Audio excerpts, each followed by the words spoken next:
हर किसी की योजना होती है जब तक उन्हें मौका न पड़े। माइक टायसन बॉक्सिंग की बात कर रहे थे। यह प्रेरणा पर भी लागू होता है। आप उत्साह से उठते हैं, आपके पास लक्ष्य और सपने हैं।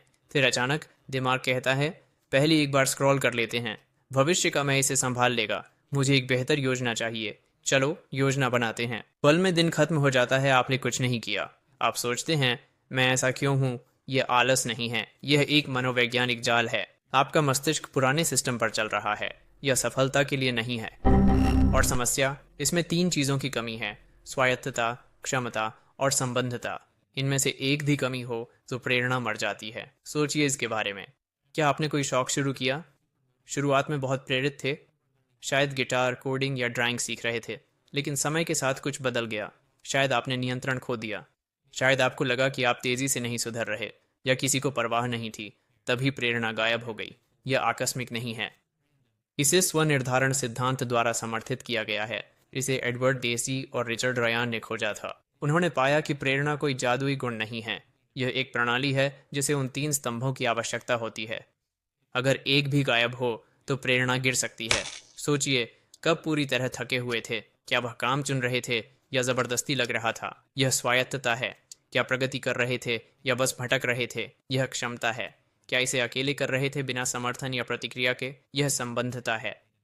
जब यह ज़रूरतें पूरी नहीं होती तो दिमाग ब्रेक लगा देता है। फिर फ़ोन स्क्रॉल करना, एपिसोड देखना या कमरा साफ करना भी ज़्यादा आकर्षक लगता है। जब आप कारण जानते हैं तो सिस्टम हैक कर सकते हैं, प्रेरणा वापस पा सकते हैं। कैसे? हर हिस्से को ठीक करते हैं। पहले, स्वायत्तता। दिमाग को मजबूरी पसंद नहीं।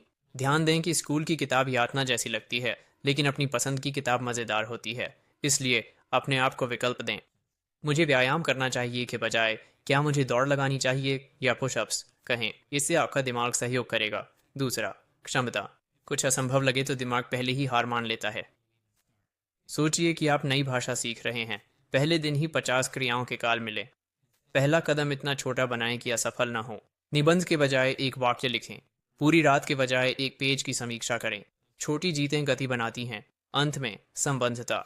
मनुष्य संबंधों पर फलते हैं। लक्ष्य की परवाह न हो तो प्रेरणा खोना आसान है। इसे सामाजिक बनाएं। मित्र के साथ पढ़ाई करें, ऑनलाइन समूह में शामिल हों, कैफे में काम करें। आपको अकेले संघर्ष नहीं करना पड़ेगा।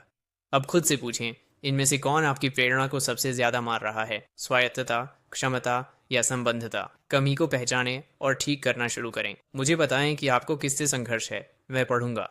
और अगर आप और तरीके जानना चाहते हैं तो मेरा अगला वीडियो देखें।